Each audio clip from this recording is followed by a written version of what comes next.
From Pacifica, this is Democracy Now! How's my princess? I think there's someone in the truck. Yeah, there's people back there, but I don't know who they are, and I don't ask. Hey, American girl. We need to get some friends to Austin. You'll get $500 for each of them. Are you interested? The Girl, a new feature film, tells the story of the human tragedy of human smuggling across the U.S.-Mexico border. We'll speak with its star, Abby Cornish, and the film's director, Dave Riker. I've been asked where the story of the girl came from, and it really began in my research along the U.S.-Mexico border.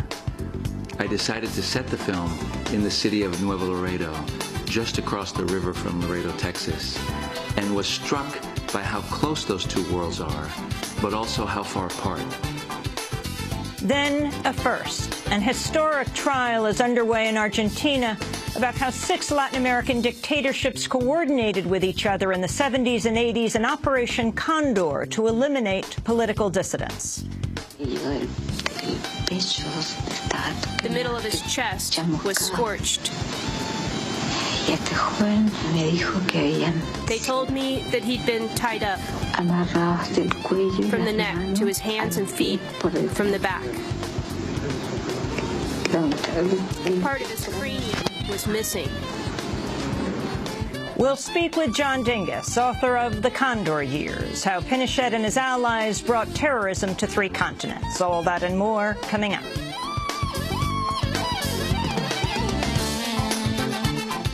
Welcome to Democracy Now!, democracynow.org, The War and Peace Report. I'm Amy Goodman. Hundreds of thousands of Venezuelans flooded the streets of Caracas on Wednesday in a march with the casket of President Hugo Chavez. The massive procession brought Chavez's body to a military academy where he'll lie and stayed until a funeral on Friday. Foreign leaders, including Bolivian President Evo Morales and Argentine President Cristina Kirchner, have begun arriving in Venezuela to pay their respects. The head of Venezuela's Presidential Guard told the Associated Press Chavez died of a massive heart attack triggered by his advanced stage of cancer. General Jose Ornella said Chavez's last words mouthed with his lips were, quote, "I don't want to die. Please don't let me die." Republican Senator Rand Paul held up Senate proceedings for more than 12 hours Wednesday with an attempt to filibuster the confirmation of CIA nominee John Brennan. Paul challenged Brennan's bid over the Obama administration's use of drones in targeted killings, singling out the White House refusal to rule out strikes on U.S. soil. I will speak until I can no longer speak. I will speak as long as it takes until the alarm is sounded from coast to coast that our Constitution is important, that your rights to trial by jury are precious, that no American should be killed by a drone on American soil without first being charged with a crime, without first being found to be guilty by a court. Senator Paul began the filibuster shortly before noon and lasted until after midnight, noting he would fall well short of Senator Strom Thurmond's record 24-hour attempt to block the Civil Rights Act in 1957. And I would go for another 12 hours to try to break Strom Thurmond's record, but I've discovered that there are some limits to filibustering, and I'm going to have to go take care of one of those in a few minutes here. A number of senators joined Paul throughout his effort. Democratic Senator Ron Wyden of Oregon said although he supports Brennan's nomination, he still wants the White House to release more legal memos on the assassination program. Every American has the right to know when their government believes that it is allowed to kill them. So now the executive branch has gradually provided Congress with much of its analyses on this crucial topic, but I think more still needs to be done to ensure that we understand fully the implications of what these heretofore secret opinions contain, and we have a chance to discuss them as well. Appearing that same day before the Senate Judiciary Committee, Attorney General Eric Holder pledged President Obama will soon explain the legal rationale underpinning targeted assassinations. During his testimony, Attorney General Holder also publicly defended the federal prosecution of Aaron Swartz, the internet freedom activist who took his own life in January. Aaron was weeks before a trial date for downloading millions of articles provided by the nonprofit research service JSTOR. He was facing 35 years in prison, a penalty supporters called excessively harsh. Appearing before the Senate Judiciary Committee, Holder told Republican Senator John Cornyn he thinks prosecutors acted appropriately. For up to a period of 6 months. There was never an intention for him to go to jail for longer than a 3, 4, potentially 5-month range. That was what the government said specifically to Mr. Swartz. Those offers were rejected. Does it strike you as odd that the government would indict someone for crimes that would carry penalties of up to 35 years in prison and $1 million fines, and then offer them a 3 or 4 month prison sentence? Well, I think that's a good use of prosecutorial discretion to look at the conduct, regardless of what the statutory maximums were, and to fashion a sentence that was consistent with what the nature of the conduct was. And I think that what those prosecutors did in offering 3, 4, 0 to 6 was consistent with that conduct. So you don't consider this a case of prosecutorial overreach or misconduct? No, I don't look at what necessarily was charged as much as what was offered in terms of how the case might have been resolved. Attorney General Holder's comments were his most extensive on the Swartz case to date. In response, Senator Cornyn told Holder he thinks Aaron Swartz was unfairly targeted.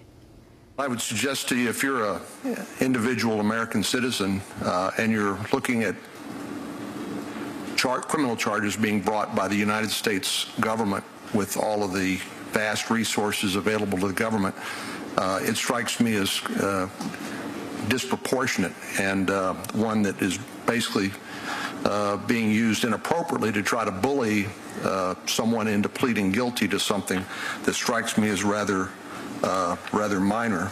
You can go to our website at democracynow.org to hear Aaron Swartz in his own words, the major address he gave to the Freedom to Connect conference last year. Arkansas lawmakers have approved the harshest anti-abortion law in the country. On Wednesday, the state General Assembly voted to override Democratic Governor Mike Beebe's veto of a measure banning abortion after 12 weeks of pregnancy, roughly the point at which an abdominal ultrasound can detect a fetal heartbeat. Opponents expect the law to be overturned before it can take effect later this year. Federal law gives women the right to abortion up to around 24 weeks of pregnancy, double the Arkansas limit. On Wednesday, a federal judge struck down a 2011 Idaho law banning most abortions after 20 weeks of pregnancy. It's believed to be the first time a federal court has declared such measures unconstitutional, likely setting a precedent for challenges to similar measures nationwide. House lawmakers have passed temporary legislation to avert a possible government shutdown later this month. The bill would keep the government funded through September 30th and shift billions of dollars to military operations to soften the blow of automatic spending cuts that kicked in last week under so-called sequestration. The measure now heads to the Senate, which could extend relief to other departments. President Obama met with Republican senators over dinner Wednesday evening for talks aimed at reaching a longer-term deal.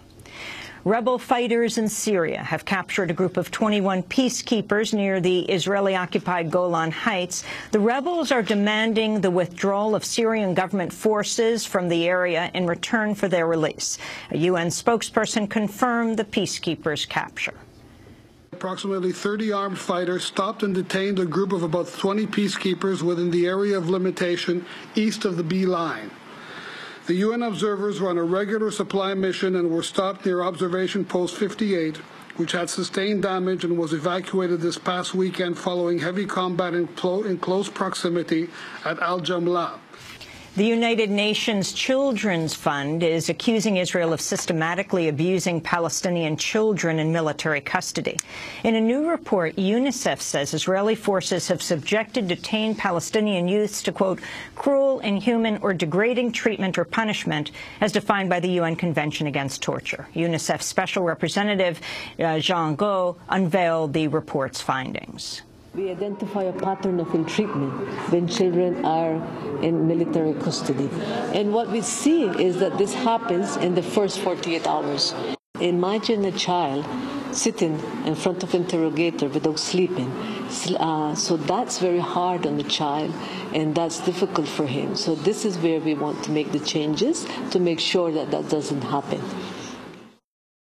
According to UNICEF figures, Israel arrests and interrogates around 700 Palestinian children aged 12 to 17 each year. The Guardian of London's revealed new details on the Bush administration's support for sectarian militias in its bid to defeat the Iraqi resistance after the 2003 invasion. The Guardian reports a key U.S. general behind the effort, James Steele, had first-hand knowledge of brutal torture carried out by Iraqi surrogates, but did nothing to stop it. Speaking to the Guardian, an Iraqi general said Steele was unfazed when the torture of a young prisoner interrupted his lunch. One of the detainees was screaming. By chance, James Steele was there, outside, washing his hands. He opened the door and saw the detainee. He was hanging by his legs, upside down. James Steele didn't react at all when he saw this man. It was just normal. He closed the door and came back to his seat in the advisor's room. Retired Colonel Steele served as then Defense Secretary Donald Rumsfeld's liaison with Iraq's Special Police Commandos. His stint in Iraq came 20 years after overseeing the U.S. Special Operations Forces that trained government death squads in El Salvador. The New York State Assembly has approved a measure that would impose a 2-year ban on the gas drilling process of hydraulic fracturing, or fracking. New York has enforced a moratorium on fracking since 2008, but it's currently up for review. The ban now goes to the state Senate. And the nonprofit news magazine Mother Jones has been named the recipient of the 5th Annual Izzy Award for Special Achievement in Independent Media. The Izzy Award is named after the legendary muckraking journalist I.F. Stone, who launched I.F. Stone's Weekly in 1953 and exposed government deception, McCarthyism, and racial bigotry. The Park Center for Independent Media said it chose Mother Jones for publishing, quote, major timely stories and investigations throughout 2012 that had significant public impact. The magazine shook up last year's presidential campaign when Washington bureau chief David Corn released the infamous video showing Republican hopeful Mitt Romney dismissing 47% of the U.S. electorate as people, quote, dependent upon government who believe that they are victims, unquote. In a recent interview, Romney said the video's release was partially to blame for his loss. And those are some of the headlines. This is Democracy Now!, democracynow.org, The War and Peace Report. I'm Amy Goodman. And I'm Juan Gonzalez. Welcome to all of our listeners and viewers around the country and around the world. Thanks so much for watching this report from Democracy Now!, your daily independent global news hour. We don't accept advertising or corporate funding, but rather rely on donations from viewers like you. Please make your contribution by visiting democracynow.org. We need your support today to keep bringing you this hard-hitting, in-depth reporting.